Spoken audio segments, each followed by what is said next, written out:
Você quer saber como é que se faz um projeto político-pedagógico? Vem comigo então. Eu sou o Nilbo Nogueira e nesse vídeo eu quero demonstrar como é que se elabora um projeto político-pedagógico de forma participativa, de forma coletiva. Mas para isso a gente precisa entender primeiro o que é um projeto político-pedagógico. Por que ele se chama projeto político-pedagógico?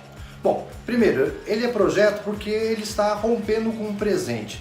Ele não quer mais o que está acontecendo agora e ele começa a sonhar, ele começa a projetar um futuro diferente. Ele é político porque na realidade ele visa formar o cidadão que vai para a sociedade também. Então a gente tem que ter essa visão mais política na formação desse sujeito. E ele é pedagógico porque ele vai traçar os planos e definir as ações educativas da nossa escola. O que é que se pretende na elaboração de um projeto político-pedagógico? Na realidade, a gente pretende olhar a organização, a escola, como um todo, né? O trabalho pedagógico dela como um todo, e não de forma fragmentada do tipo disciplina X, disciplina Y, área de exatas para cá, área de humanas para lá. Não. A gente tem que pensar nessa escola como um todo. E aí começar a planejar as nossas intenções, antevendo que futuro que é que a gente quer. Diferente desse presente que nós temos hoje na nossa escola. E a palavra-chave fundamental para tudo isso é coletivo. A gente precisa elaborar esse PPP de forma coletiva. Aí você deve estar pensando, mas a minha escola já tem um PPP, para que eu vou elaborar PPP, para que eu vou entender como elabora um PPP, ou para que eu estou assistindo esse vídeo sobre PPP?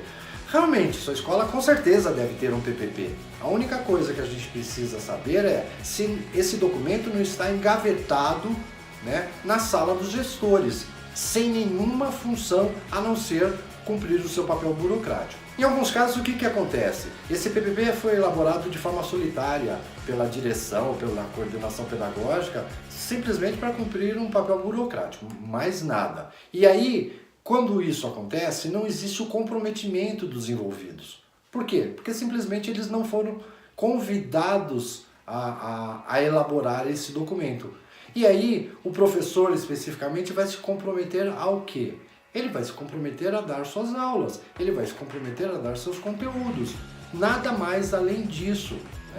Existem várias coisas lá no PPP que visa a formação do sujeito integral, que certamente esse professor poderia colaborar, mas como ele nem sabe o que está escrito lá, ele entra dentro da sala de aula e vai fazer o quê? Ministrar seus conteúdos de forma conceitual. E depois, ele ministra seus conteúdos de forma conceitual. E depois, ele ministra seus conteúdos de forma conceitual. Vez ou outra ele participa de uma comemoração, vez ou outra ele faz um projeto, mas basicamente ele tem assim como objetivo cumprir as suas metas de conteúdos conceituais. Bom, para elaborar esse projeto político-pedagógico, a gente precisa primeiro começar com um marco referencial, que na realidade esse marco ele vai considerar o contexto que a gente está agora, o momento que a gente está inserido e o que é que a gente pretende mudar. E aí nessa hora a gente tem que ampliar bem a nossa cabeça, sair da caixinha, pensar fora do nosso dia a dia. Tá? Então assim, não é para ficar preocupado com a torneira que está pingando, não é para ficar preocupado com o banheiro que está sujo. Não que isso não seja importante, isso é importante, mas às vezes isso é apenas consequência daquilo que está lá fora. Então a gente vai ampliar, olhar por cima dos muros da escola para ampliar a nossa visão e começar a construir um cenário, ok? É muito importante a gente destacar que esses 3 marcos que eu vou apresentar agora sejam construídos e sejam redigidos de forma colaborativa, de forma coletiva. Por quê? Eu preciso do comprometimento das pessoas. Então eu preciso reunir pais, alunos, professores, colaboradores, comunidade, gestores, pensando como serão esses marcos e de tal maneira que eu possa ter ações comprometidas pelos participantes. Caso contrário, o que vai acontecer? Eu vou ter mais um projeto político-pedagógico de gaveta sem comprometimento das pessoas porque não participaram. Então é extremamente importante vocês reunirem essa comunidade escolar, educacional, para a redação desses 3 marcos. Bom, esse marco referencial, ele é formado então por 3 outros marcos. O marco situacional, o marco filosófico ou doutrinal e o marco operativo. Vamos começar então pelo marco situacional. No marco situacional, a gente vai construir um cenário onde é que a gente está inserido. E a gente deve levar em consideração uma visão global, não só da nossa escola, não só do nosso bairro, mas da nossa cidade, do nosso país, do mundo, como é que estão as questões políticas, sociais, econômicas, educacionais, nesse contexto maior, ok? Então a gente precisa enxergar o macro e depois começar a descer até chegar na nossa escola. Por exemplo, como ficaria uma frase desse marco? Poderia ser mais ou menos assim: o Brasil, como todos os outros, é um país privilegiado, especificamente nós temos várias riquezas naturais, mas aqui a gente enfrenta algumas dificuldades porque a gente tem uma má distribuição de renda e isso acaba desencadeando problemas de fome, de miséria, de desemprego, de violência. Ou seja, percebe? Eu estou falando de forma global, eu ainda não cheguei na minha escola. Eu começo a falar do Brasil, né? Depois eu venho descendo. Então, quer dizer, eu focalizo os problemas que a gente está vivenciando hoje no nosso país, ok? No marco doutrinal, que é o nosso segundo marco, a gente tem que levar em consideração aquele primeiro marco que é o marco situacional. Ou seja, lá eu descrevi o panorama do que a gente está vivendo, em termos políticos, econômicos, sociais, de corrupção, de miséria, de tudo. Já descrevi tudo lá. E agora eu começo no marco doutrinal a sonhar com algumas mudanças, né? Nesses aspectos também, políticos, sociais e principalmente, claro, educacionais. Tá? Então é o momento de eu começar a projetar alguma coisa, a sonhar com alguma coisa.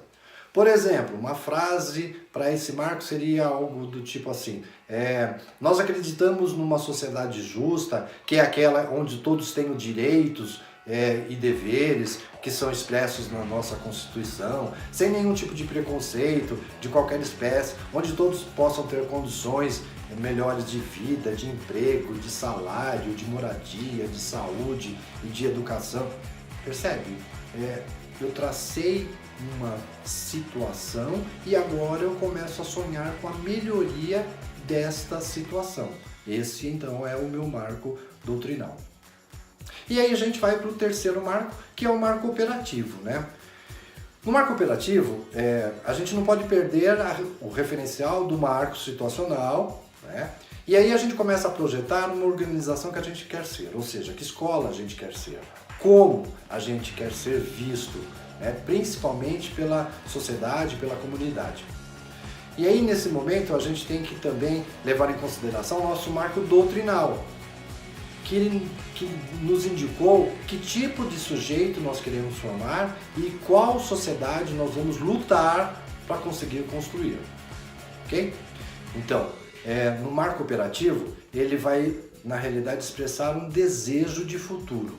E é ele que vai guiar as nossas ações práticas e pedagógicas no nosso dia a dia para que a gente possa formar realmente essa sociedade que nós sonhamos lá e com esse sujeito que a gente já sonhou nos marcos anteriores. Uma preocupação que a gente tem que ter aqui nesse marco é não definir como fazer, mas sim o que fazer. Então, por exemplo, a nossa escola pretende auxiliar na formação de um sujeito que saibam ser críticos e analíticos diante dos problemas sociais e políticos que assolam o país. Tá vendo? Eu disse o que a nossa escola quer fazer.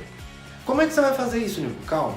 O como vai aparecer lá na frente. Aqui eu não tenho que descrever o como, e sim o que eu quero. Estaria errado, por exemplo, eu descrever o seguinte: nós vamos escolher o trabalho com a pedagogia dos projetos. Isso é como. Nós vamos fazer várias reuniões com os pais para aproximar mais. Isso é como. Nós teremos várias festas de confraternização. Isso é como. Então aqui eu não traço o como, eu traço o que eu quero fazer. Um exemplo disso. Nós queremos assumir uma educação pautada no diálogo. E aí onde gestores, professores, alunos e comunidades possam traçar coletivamente planos e projetos. Perceberam? Eu disse o que eu quero fazer. Nilton, mas como é que você vai pautar isso no diálogo? Como é que você vai fazer isso? Calma, o como a gente vai ver lá pra frente. Agora, nesse marco, eu preciso traçar o que eu quero de diferente, né? Eu preciso fazer minhas projeções, meus sonhos. O segundo momento é a elaboração do diagnóstico da nossa escola.